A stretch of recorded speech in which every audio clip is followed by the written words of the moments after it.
السلام علیکم ویورز، اس قسط کے آغاز میں اورال اپنے قبیلے واپس آ جاتا ہے اور چولپان خاتون اس کو دیکھ کر رونا شروع کر دیتی ہے۔ اورال کہتا ہے کہ میں نے تمہیں پہلے بھی کہا تھا کوئی آنسو نہیں، تم اورال کی بیوی ہو، تمہیں بہادر بننا ہے۔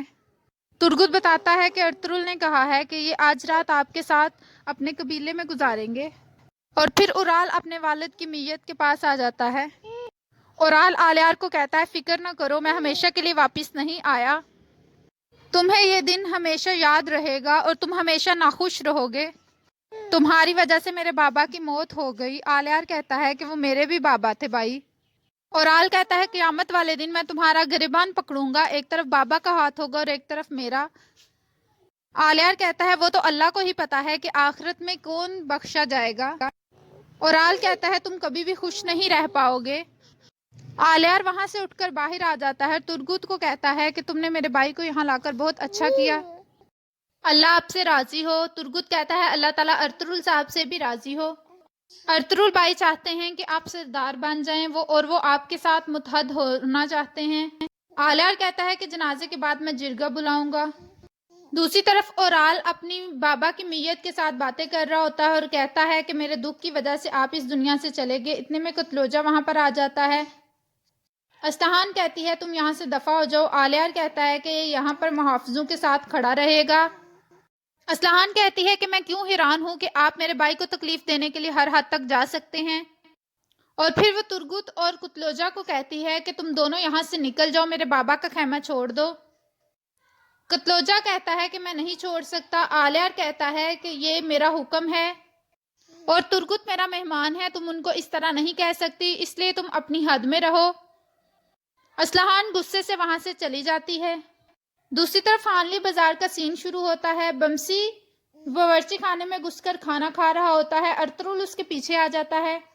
ارطغرل بمسی کو آوازیں دیتا ہے لیکن وہ نہیں سنتا۔ ارطغرل اس کے پاس جا کر کندھے پر ہاتھ رکھتا ہے اور ارطغرل کو بمسی کہتا ہے آپ بیٹھے، میں آپ کے لیے شربت لاتا ہوں۔ ارطغرل کہتا ہے تم اتنے مختلف کیوں دکھائی دے رہے ہو؟ بمسی کہتا ہے کہ آپ کو ایسا کیوں لگ رہا ہے؟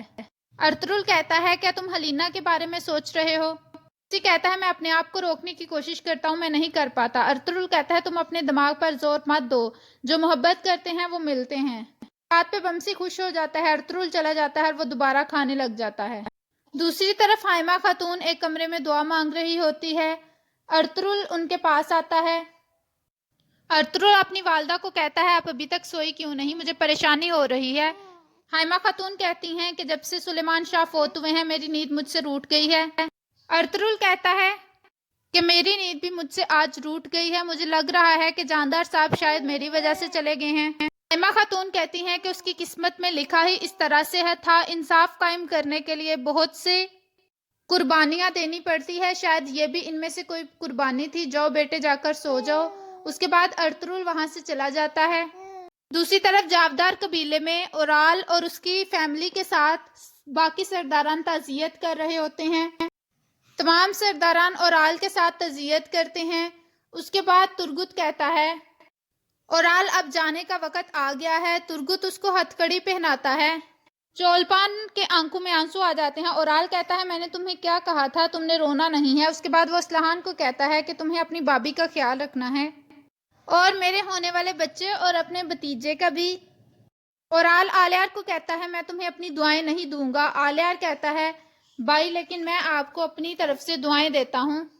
اس کے بعد اورال کو قبیلے سے لے کر ہانلی بازار کا رخ کرتے ہیں۔ اس طرف ہانلی بازار میں حلیمہ ارطغرل کے لیے شربت بنا کر لے کے آتی ہے۔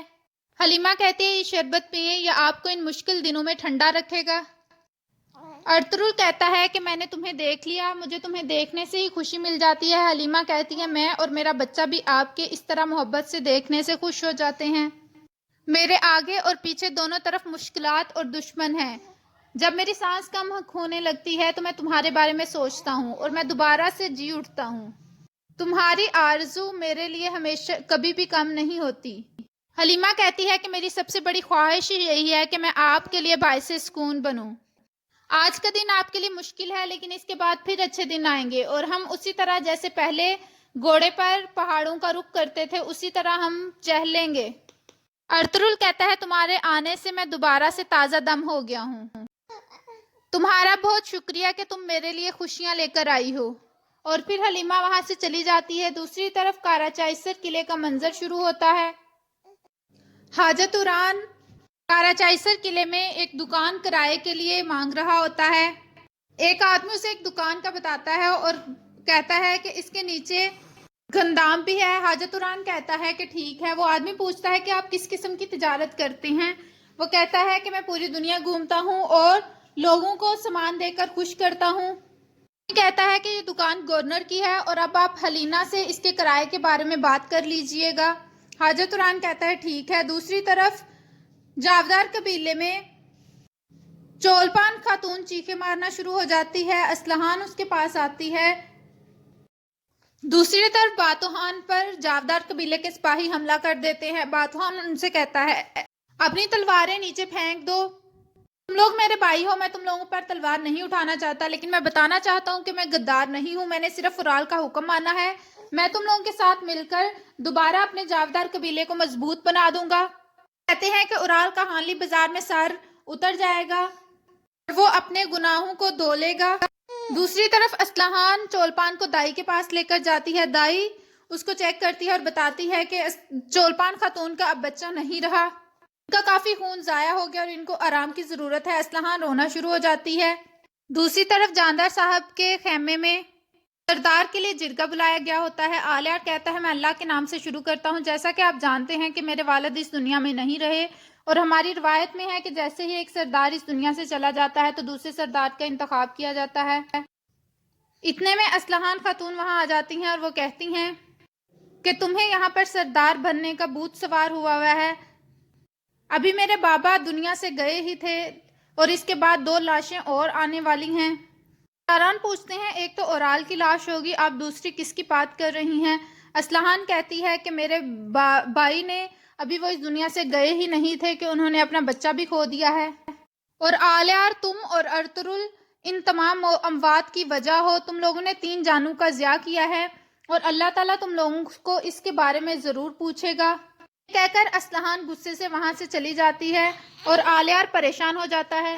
دوسری طرف سپاہی باتوہان کے قریب آ جاتے ہیں اور اس کے گلے پر تلوار رکھ دیتے ہیں۔ اسے کہتے ہیں کہ ہمیں تمہیں قبیلے لے کر جانا ہوگا۔ باتوہان کہتا ہے کہ مجھے اورال نے سونے کی کان پر حملہ کرنے کے لیے کہا تھا جو کہ ارطغرل صاحب کے انڈر ہے، تو مجھے اورال صاحب کی طرح اس دنیا سے ختم کر دو یا پھر ہم مل کر اپنے قبیلے کو اس سونے سے مضبوط بنائیں گے۔ اسی طرف ہانلی بازار کا سین شروع ہو جاتا ہے۔ اورال کو سزا دینے کے لیے سب سرائے کے باہر موجود ہوتے ہیں۔